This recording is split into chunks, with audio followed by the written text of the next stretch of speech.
निवेदन देणार आहे, काय विषय आहे, कशाबाबत? असं आहे की नागपूर जिल्ह्यामध्ये नरखेड तालुक्यामध्ये बेलोना नावाचं एक गाव आहे. त्या गावामध्ये एक धनगर समाजाचा अतिशय चांगला कार्यकर्ता अरविंद बांबल हा बेलोना गावचा अतिशय तरुण कार्यकर्ता होता.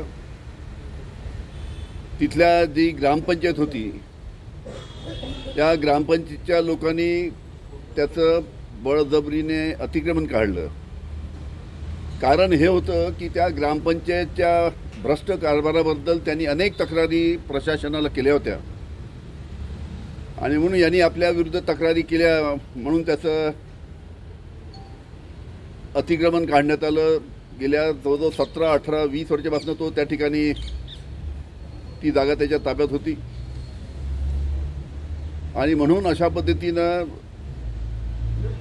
त्यांनी तक्रार केल्यामुळे त्याचं अतिक्रमण काढल्यामुळे त्यांनी वारंवार सांगितलं की मी महिन्याभरामध्ये माझा जे काय आहे जागा खाली करतो. पण त्यांनी बुलडोझर वगैरे आणून त्याचं अतिक्रमण काढण्याचा प्रयत्न केला. तेव्हा अरविंद बांबल यांनी मग या जाचाला कंटाळून स्वतःच्या अंगावर पेट्रोल टाकून त्यांनी स्वतःला जाळून घेतलं आणि म्हणून त्याची हे वडील आहेत, हे भाऊ आहेत, ह्या आई आहेत त्यांच्या. आणि या पद्धतीनं बाकी सर्व तिथले जे प्रमुख कार्यकर्ते आहेत, बाकी आजूबाजूच्या गावचे धनगर समाजाचे किंवा बाकी सर्व समाजाचे जे कार्यकर्ते आहेत त्यांच्यामध्ये अतिशय आक्रोशाची भावना त्या ठिकाणी होती. पण अशा पद्धतीची घटना झाल्यानंतर अजून त्या ठिकाणी पोलिसांच्या माध्यमातून कोणतीही कारवाई झाली नाही. त्या ठिकाणी जिल्हा परिषदचे सदस्य आहेत उकेश चव्हाणांच्या दबावाखाली ग्रामपंचायतने ही कारवाई केली अशा पद्धतीचा आरोप त्या ठिकाणी होत आहे. आणि हे उकेश चव्हाण हे भारतीय जनता पार्टीचे असल्यामुळे त्या ठिकाणी त्यांच्यावर आणि त्यांनी जे काम केलं त्यांच्यावर कारवाई होत नाही. म्हणजे अतिशय तरुण अशा अरविंदनी स्वतःच्या अंगावर पेट्रोल टाकून स्वतःला जाळून घेतलं तरी पोलीस त्यामध्ये काही कारवाई करायला तयार नाही.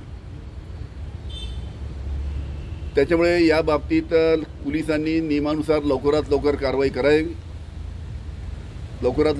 करावी यासाठी मी स्वतः SP-च्या ऑफिसमध्ये जाऊन त्यांना निवेदन देऊन त्यांना या सर्वांतर्फे विनंती करणार आहे की त्यांनी या बाबतीत लवकरात लवकर कारवाई करून हा आमचा जो तरुण सहकारी होता अरविंद बांबल त्याच्यावर ज्या पद्धतीनं त्यांनी स्वतः जाळून घेतलं यांच्या त्रासापायी, त्याच्यामुळे ज्यांच्या त्रासापायी त्यांनी स्वतः जाळून घेतलं त्यांच्यावर कठोर कारवाई करावी यासाठी मी स्वतः त्याचे भाऊ आणि आई आणि बाकी सर्व जे आमचे धनगर समाजाचे आहे, वंचितचे आमचे आहेत, बाकी सर्व पक्षाचे लोक एकत्र येऊन त्यांना आवाज उठवत आहेत आणि स्वतः जाऊन मी SP-ना तशा पद्धती विनंती करणार आहे. सर हिंदी में यही बताइए, UPS स्कीम जी आहे ती महाराष्ट्रात UPS स्कीम त्याच्याबाबत अजून एक सांगतो. त्यांनी या अरविंदला जेव्हा दवाखान्यात ॲडमिट करण्यात आलं त्यांनी तशा पद्धतीचं डाईंग डिक्लेरेशनसुद्धा दिलं आहे. म्हणजे त्या मृत्यू व्हायच्या पहिले सुद्धा त्यांनी पोलिसांना आपलं डाईंग डिक्लेरेशन दिलेलं आहे. मृत्यू व्हायच्या पूर्वी त्यांनी त्याचा व्हिडिओसुद्धा काढलेला आहे. त्याच्यामध्ये सर्व गोष्टी त्यांनी सांगितल्या. इतकं असताना सुद्धा पोलीस कारवाई करत नाही.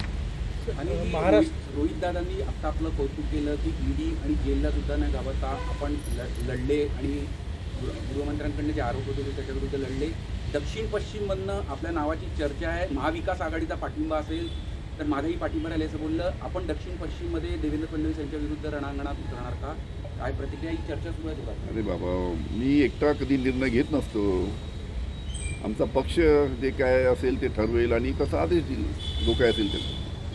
तुमची वैयक्तिक इच्छा आहे का पक्षाने आदेश दिला तर लढण्याची? चला पुढचा विषय.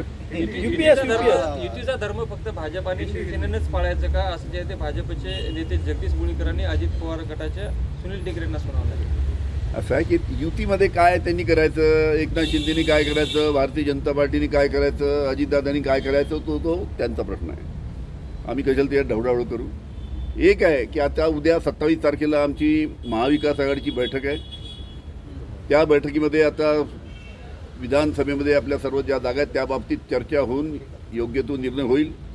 आज मी गोंदिया आणि भंडाराच्या दौऱ्यावर तिथे जाणार आहोत आणि गोंदिया आणि भंडाऱ्याला सुद्धा आपल्या माहितीसाठी सांगतो की गोंदियाला आमची तिरोड्याची जागा ही आमची राष्ट्रवादी काँग्रेसची आहे, अर्जुनी मोरगावची जागा आमची राष्ट्रवादी काँग्रेसची आहे, भंडारा जिल्ह्यामध्ये तुमसरची जागा ही आमची राष्ट्रवादी काँग्रेसची आहे. या तिन्ही जागा तिरोडा, अर्जुनी मोरगाव आणि तुमसर ह्या आमच्या राष्ट्रवादी काँग्रेसचे तिथे आमदार असल्यामुळे ती जागा आमची हक्काची असल्यामुळे जेव्हा आमच्या वाटाघाटी होतील त्या वाटाघाटीमध्ये आम्ही तिन्ही जागा ह्या आमच्याकडे राहतील या दृष्टीनं आमचा तिथे प्रयत्न राहील आणि 100% त्या जागा मी घेऊ. देशमुख साहेब, कर्नाटकात पुन्हा ऑपरेशन